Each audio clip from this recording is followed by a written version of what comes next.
नमस्कार प्रेक्षकांनो, मालिकेच्या आजच्या भागामध्ये आपल्याला पाहायला मिळणार आहे की गिरिजाला गुढी उभारता येऊ नये, गिरिजा तोंडावर पडावी यासाठी आता सावी आणि त्याचबरोबर इकडे उर्वशीने प्लॅन केलेला आहे. म्हणजेच एक धागा घेतलेला आहे आणि त्या धाग्याने त्या रस्त्यामध्ये बांधून ठेवत आहेत. म्हणजे गिरिजा तिथं आली की तिचा पाय अडकणार, तो धागा तर तुटून जाणार पण गिरिजा तोंडावर पडणार आणि ती महिनाभर उठू शकणार नाही. एवढी तयारी या दोघींनीही केलेली आहे. आणि मग सावीला उर्वशी सांगत असते की अगं आवर तुझं सावी, लवकर आवर, उशीर होते, तुला माहिती आहे ना, अगं लवकरात लवकर ही सगळी तयारी करायची आहे, असं ती सांगायला सुरुवात करते. तेव्हा सावी म्हणत असते हो मावशी होते, थांब जरा वेळ, होतच आलेला आहे. आणि ती म्हणत असते की आता येते ती याय लागलेली आहे. आणि आता ह्या दोघी जणी बाजूला थांबलेल्या असतात. त्या म्हणत असतात की आता वाट तर लावायची आहे, ती म्हणजेच गिरिजाची. काहीही झालं तरीही गिरिजा तोंडावर पडणार आणि महिनाभर उठू शकणार नाही अशी अवस्था या गिरिजाची करून टाकायची आहे, असं या दोघींचं ठरलेलं असतं. आणि मग दोघीही वाट बघत असतात. आणि आता कधी एकदा ती संधी आपल्या हातात येते आणि त्या संधीचं आपण सोनं करायचं, असं या दोघींचं चाललेलं असतं. कारण गिरिजाला गुढी उभारण्याचा मान मिळता कामा नये. गिरिजाने आजपर्यंत जे काही केलेलं आहे ते पुढं पुढं करत आहे आणि ती या घरातून कायमची हकलली पाहिजे, या सगळ्यासाठी या दोघींचीही तयारी चाललेली असते. त्यासोबतच आपल्याला पाहायला मिळतं ते म्हणजे सावी मात्र थोडी मूर्खासारखी वागत असते. तिला कळत नसतं की हे सगळं काय होतंय आणि आपण काय करतोय. तिला असं वाटतं की चला आपण एक प्लॅन आखलेला आहे आणि तो प्लॅन आपला सक्सेस होणार आहे. परंतु घडतं मात्र वेगळंच. अचानक रुद्र तिकडून यायला लागलेला असतो आणि लक्षात येतं की रुद्र येतोय आणि रुद्र येतोय. आता काय करायचं, आता जर रुद्र पडला तर अवघड होणार आहे, रुद्रला तर पाडायचं नाहीये, असं दोघींच्या डोक्यात सुरू झालेलं आहे. आणि आता मात्र दोघींना चांगलाच घाम फुटलेला असतो. कळायचं बंद होतं की हे सगळं काय घडतंय आणि आता करायचं काय, हा प्रश्न उभा राहिलेला असतो. आणि त्याच वेळेस ती म्हणते की आता काहीही झालं तरीही आता रुद्रला आपल्याला थांबवावंच लागणार आहे आणि काहीही झालं तरीही रुद्र पडता कामा नये, एवढं लक्षात ठेव. त्याच वेळी आता रुद्र तिथे येतो आणि रुद्रचा बरोबर पाय त्याच्यामध्ये अडकतो आणि त्यासोबतच रुद्र पडणारच असतो. पण त्या क्षणी तिथे गिरिजा येते आणि गिरिजा रुद्रचा हात पकडते आणि त्याला खेचून बाजूला घेते. त्याचबरोबर इकडे आपल्याला पाहायला मिळतं रुद्रचा जीव तर गिरिजाने वाचवलेला आहे. दोघंही एकमेकांच्या मिठीत आलेले असतात. पण अचानक झालं काय, रुद्र कसं काय पडला आणि हे सगळं काय होतंय, हा प्रश्न समोर उभा राहिलेलाच असतो. आणि ह्या दोघीही पाहत असतात. गिरिजाने रुद्रचा तर जीव वाचवलेला असतो आणि गिरिजा रुद्रकडे पाहत असते. म्हणजेच गिरिजा आणि रुद्र यांच्या नात्यातला अबोला आता संपत चाललेला असतो. त्यासोबतच पाहायला मिळतं ते म्हणजे गिरिजा म्हणत असते पण हे सगळं झालं कसं, या सगळ्या गोष्टी अशा कशा होऊ शकलेल्या आहेत, असं गिरिजा रुद्रला विचारते. आणि तेव्हा मात्र रुद्र म्हणत असतो की नाही, इथं काहीतरी मध्ये आलेलं होतं. आणि गिरिजाचं लक्ष जातं, तिथं धागा आलेला असतो आणि त्याच वेळी तिथे धावतच उर्वशी आणि सावी येतात. कारण गिरिजाने रुद्रच्या समोर सत्य आणू नये, तिथे धागा बांधलेला आहे म्हणून रुद्र खाली पडला हे रुद्रला कळू नये यासाठी त्या दोघीही तिथे आलेले असतात. आणि गिरिजा काही बोलणार त्याच आधी तिला थांबवलं जातं. गिरिजा पण त्या दोघींकडे पाहते कारण गिरिजाला माहिती असतं की हे सगळं कुणी केलेलं आहे, या सगळ्या मागं कोण आहे. कारण गिरिजालाच पाडण्यासाठी हा सगळा डाव केलेला आहे हे गिरिजाच्या लक्षात येतं. आता उर्वशी आणि सावी दोघीही रुद्रला म्हणतात की अरे काय झालं. तेव्हा रुद्र म्हणतो की नाही आत्या, मला नाही कळलं, इथं काहीतरी आलं अडवं आणि मी पडता पडता वाचलो, मला असं वाटतंय की मध्ये काहीतरी बांधलेलं वगैरे होतं की काय, असं रुद्र सांगतो. तेव्हा सावी आता पुन्हा तोंडावर पडलेली असते कारण सावीचा डाव पुन्हा एकदा फेल झालेला असतो आणि ती चांगलीच तोंडावर आपडलेली असते. तेव्हा रुद्रला गिरिजा म्हणते की रुद्र तुम्ही जा, आवरा, गुढी उभा करायची आहे, उशीर होतोय, मी आलेच, असं गिरिजा रुद्रला सांगते आणि त्याला जायला सांगते. आता रुद्र तिथून जातो तेव्हा गिरिजाचा पारा मात्र भयानक चढलेला असतो. गिरिजा चिडलेली असते आणि गिरिजा म्हणत असते की किती वेळा तोंडावर पडशील ग, मला पाडायचा विचार करते, स्वतः तोंडावर पडते, पण अक्कल मात्र तुला येत नाहीये. पण एक गोष्ट लक्षात ठेव, माझ्या नादी लागण्याच्या नादात जर रुद्रच्या जीवाला काय झालं तर गाठ माझ्याशी आहे, ही गोष्ट कायमस्वरूपी लक्षात ठेवायची आहे, अन्यथा तुझी वाट लावायला मला वेळ लागणार नाही. आता मात्र उर्वशी शांतच बसलेली असते. गिरिजा म्हणत असते की याद राखायची, पुन्हा जर रुद्राच्या नादी गेली लागलीस तर गाठ माझ्याशी आहे, असं आता गिरिजाने इकडे तिला सांगितलेलं आहे.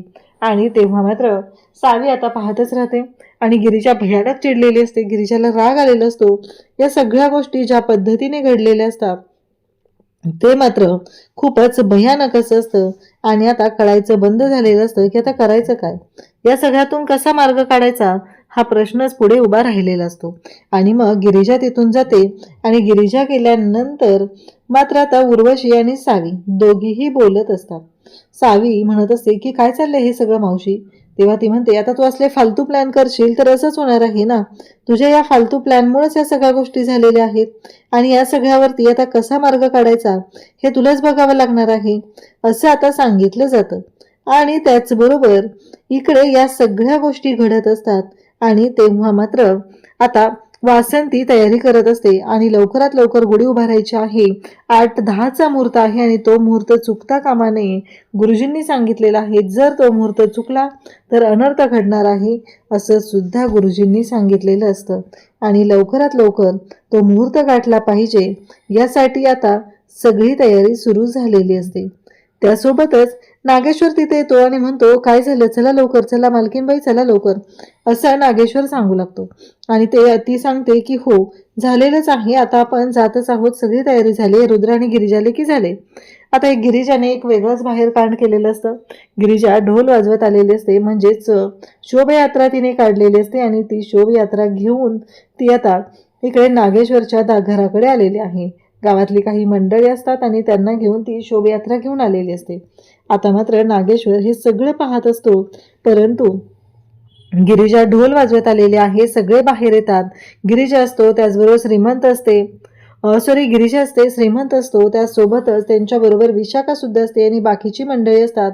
ढोल ताशा वाजवत आता निघालेले असतात आणि हे सगळेजण घरातून बाहेर येतात आणि पाहतात तर काय, आता ह्या दोघांनी हे सगळं नवीन काय केलंय हा प्रश्न उभा राहिलेला असतो. गिरिजा ढोल वाजवत असते, गिरिजाला सगळे थांबवण्याचा प्रयत्न करत असतात, पण गिरिजा काही केल्या थांबत नसते. गिरिजा ढोल वाजवण्यातच बिझी झालेली असते, तिचं लक्षच नसतं, ती तिच्या नादातच असते. आता मात्र इकडे रुद्र त्याचबरोबर घरातले सगळेजण गिरिजाकडे पाहतात. नक्की झालंय काय, रुद्राला कळतच नाहीये की गिरिजा असं काय करतायत आणि हे सगळं काय झालंय अचानक. म्हणून रुद्र गिरिजाकडे पाहू लागतो आणि गिरिजा तिथं असते. तेव्हा आता उर्वशीचं नाटक सुरू होतं की थांबा, आबाज झालं, हे सगळं काय चाललंय, तुला कळत नाहीये का, काग आता काही दिवसांपूर्वी तू रडत होतीस, प्रभास गेल्यानंतर रडून घर डोक्यावर घेतलं होतंस आणि आता हे नवीन नाटक काय चाललंय तुझं. आता तर हे सगळं ढोल वाजवतच आलेले, गुढीपाडव्याचा सण आहे म्हणून सांगत, असं ती सांगते. तेव्हा मात्र गिरिजा म्हणते की हो बरोबर आहे, तेच तर करते. तेव्हा विशाखा म्हणते की स्वतः एवढी नटून थटून उभी आहे आणि दुसऱ्याला काही बाई अक्कल शिकवते, असं विशाखाचं चाललेलं असतं. कारण विशाखाला असं वाटत आहे की हिला कुठं दुःख झालेलं आहे, कारण तिला दुःख होण्याचा प्रश्नच येत नाहीये. तिने स्वतः इकडे प्रभासला मारून टाकलेला आहे, प्रभासला मारून टाकलेला आहे, तर तिला दुःख का होईल हा मोठा प्रश्न असतो. इकडे रुद्र हे सगळं पाहत असतो. आता गिरिजा तिथे येते आणि गिरिजा म्हणते की आज नवीन वर्ष आहे आणि या नवीन वर्षाच्या मुहूर्तावर मी एक नवी सुरुवात करायचं ठरवलेलं आहे, घरातली निगेटिव्हिटी काढून टाकायचं ठरवलेलं आहे, कारण प्रभास काकांनाही हे घर आनंदी हवं आहे, म्हणूनच मी हे सगळं केलेलं आहे. आत्ते सासूबाई, मला एक तुम्हाला विचारायचंय, माझ्याकडून नकळत खूप मोठी चूक झाली आणि मी तुमच्यावरती हात उचलला, त्या सगळ्यासाठी म्हणजे सगळ्यांच्या समोर तुमचा अपमान झालेला होता, तर आज सगळ्यांच्या समोर मी तुमची जाहीर माफी मागते. या घरातील प्रत्येकाचं मन मी दुखावलेलं आहे. सासरे बुवा, मला खरंच माफ करा, माझ्याकडनं चूक झालेली आहे, मी अशा पद्धतीने रिॲक्ट व्हायला नको होतं, माझ्याकडून चूक झाली, या घरातल्यांचं मन माझ्याकडून दुखावलं गेलेलं आहे, त्यासाठी मी माफी मागते. नकळतपणे आई तुमच्या बाबतीतही माझ्याकडून चुकलेलं आहे, त्यासाठी मी माफी मागते, असं म्हणत आता इकडे गिरिजा सगळ्यांची माफी मागत असते, रुद्रची माफी मागते. रुद्र, मला माफ करा, माझ्याकडून चूक झाली, मला माहीत नाहीये मी का असं केलं, का असं वागली, या कोणत्याच गोष्टींची कल्पना माझ्याकडे नाहीये, पण जे काय घडलेलं आहे त्याबद्दल मी तुमची माफी मागते, असं म्हणत तिने रुद्रची सुद्धा माफी मागितलेली असते. आणि ती म्हणते की मी जाहीर माफी मागते सगळ्यांची, असं ती सांगते. आणि तेव्हा मात्र सगळेजण पाहत असतात, कारण गिरिजाने तर सगळ्यांची जाहीर माफी मागून एक मोठा बॉम्बच टाकलेला असतो आणि दाखवून दिलेलं असतं की गिरिजा नक्की कशा पद्धतीने पुढची चाल खेळू शकते आणि कशी वाट लावू शकते, हे गिरिजाने दाखवून दिलेलं असतं. आता सगळेजण पाहत असतात आणि मग गिरिजा इकडे उर्वशीच्या समोर येते आणि उर्वशीला म्हणू लागते की खरंच आते सासूबाई, माझ्याकडून चूक झाली, मला माफ करा, मोठ्या मनाने मला माफ करा, माझी चूक बोटात घ्या, असं गिरिजा सांगते. तेव्हा मात्र उर्वशी तिच्याकडे पाहत असते, कारण उर्वशीलाही राग आलेला आहे, तिला ही गोष्ट पटलेली नाहीये. परंतु आता ह्या गिरिजाने जो काही डाव टाकलेला असतो तो मात्र चांगलाच इकडे उर्वशीच्या मर्मावर लागलेला असतो. आणि त्याच वेळी आता ते म्हणत असते की काय आहे हे सगळं, दादासाहेब काय चाललंय हे सगळं, तुमच्या लक्षात येत नाहीये का, असं म्हणत आता ती बोलायला सुरुवात करते. आणि तेव्हा मात्र गिरिजाने हात जोडून माफी मागितलेली आहे, कारण गिरिजाला रुद्र तिच्या बाजूने हवा आहे, यासाठी गिरिजाचे हे सगळे प्रयत्न चालू आहेत. आणि फायनली रुद्रलाही बरं वाटतं, कारण आज नवीन वर्षाच्या सुरुवातीलाच गिरिजाने त्यांच्या मनातली जी खंत आहे ती बोलून दाखवली. त्यांना त्यांच्या चुकीचा पश्चाताप होतोय, तर आपण त्यांना माफ केलं पाहिजे, असं आता इकडे रुद्रच्या डोक्यात सुद्धा आलेलं आहे. आणि रुद्र त्या पद्धतीने तिथे सगळ्यांना सांगत आहे. आणि मग इकडे दादासाहेब म्हणतात, म्हणजेच नागेश्वर घोरपडे म्हणतात की चला अहो दीदी, एवढं सुनबाईंनी जाहीर माफी मागितली ना, माफ करून टाकावं, चला सोडा विषय, असं इकडे नागेश्वर सांगायला सुरुवात करतो.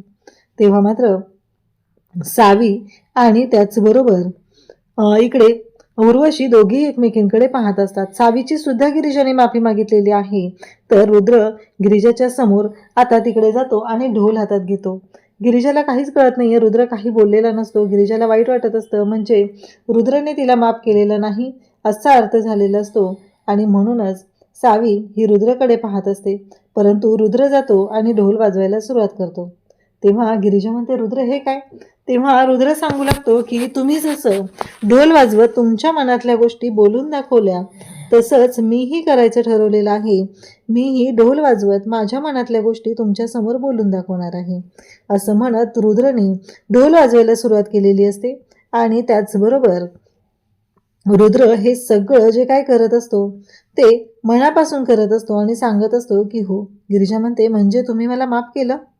तेव्हा मात्र रुद्र सांगतो की हो, माफ केलं आहे.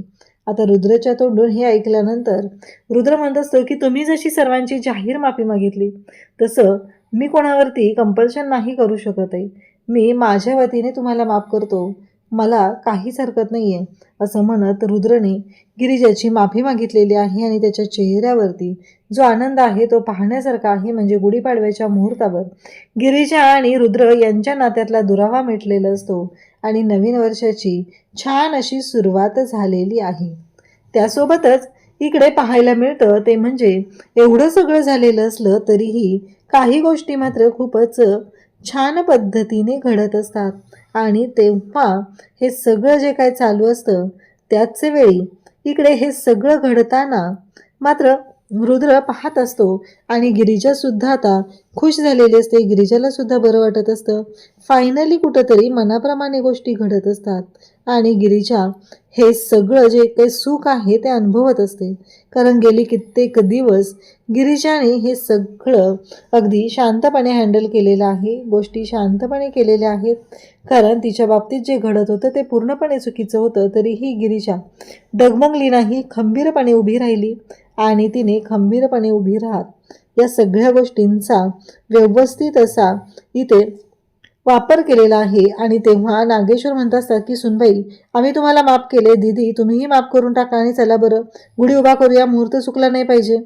परंतु या उर्वशीला माहीतच नाहीये की गुढी कोणी उभा राहायची आहे आणि नक्की काय झालेलं आहे. उर्वशी मात्र म्हणत असते की हो दादासाहेब, मी एक सांगू का, आता आपल्या घरामध्ये सगळं व्यवस्थित झालंय ना, तर आपण ही गुढीसुद्धा सगळं घोरपडे कुटुंब मिळून एकत्र उभी करूया, असं सांगितलं जातं. तेव्हा नागेश्वरला कळतच नाहीये की आता करायचं काय, कारण गुरुजींनी तर स्वतःहून सांगितलेलं आहे की गुढी ही मालकीनबाई आणि त्याचबरोबर नागेश्वर घोरपडे यांच्या हस्ते उभारली गेली पाहिजे, असं सांगितलेलं असतं. आणि आता पुढे काय करायचं, आता उर्वशीने बॉम्ब टाकलेला असतो आणि रुद्र नेमका ते विसरून गेलेला असतो. तेव्हा मात्र इकडे नागेश्वरच्या शिट्ट्या वाजायला सुरुवात होते. त्याला कळतच नाहीये की आता करू काय, या सगळ्यातून कसा मार्ग काढायचा, कारण काही झालं तरी गुरुजींनी सांगितलेलं आहे, पण आता सगळ्यांच्या समोर नको कसं म्हणायचं, रुद्रचं मन कसं मोडायचं. म्हणून नागेश्वर या गोष्टीसाठी तयार होतो. नागेश्वर म्हणतो की चला, म्हणजे या सगळ्या गोष्टी जर अशा पद्धतीने होणार असेल तरीही काही हरकत नाहीये, म्हणजेच आता घोरपड्यांच्या घरामध्ये पुन्हा एकदा आनंद आलेला आहे.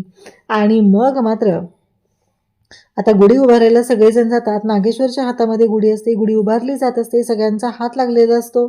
परंतु अचानक नागेश्वरच्या हातून गुढी सटकते, म्हणजेच गुढी पडायला लागलेली असते आणि त्या गुढीला रुद्र आणि गिरिजा दोघंजण मिळून सावरतात.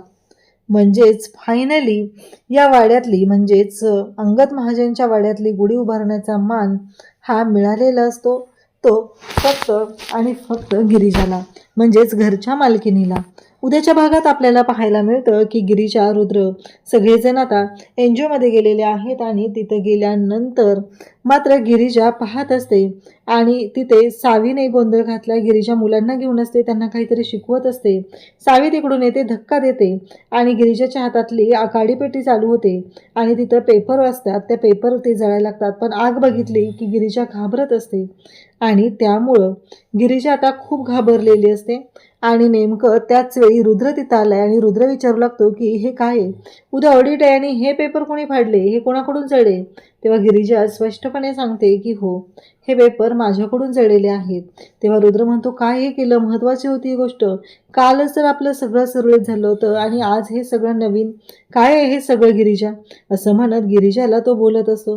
गिरिजा मात्र म्हणत असते की रुद्र मला माफ करा, माझ्याकडून चूक झालेली आहे. आणि तेव्हा मात्र सावीने तिथे गोष्ट केलेली असते आणि सावीने स्वतः आग लावलेली आहे आणि तो आग विझवण्याचा सुद्धा प्रयत्न केलेला आहे.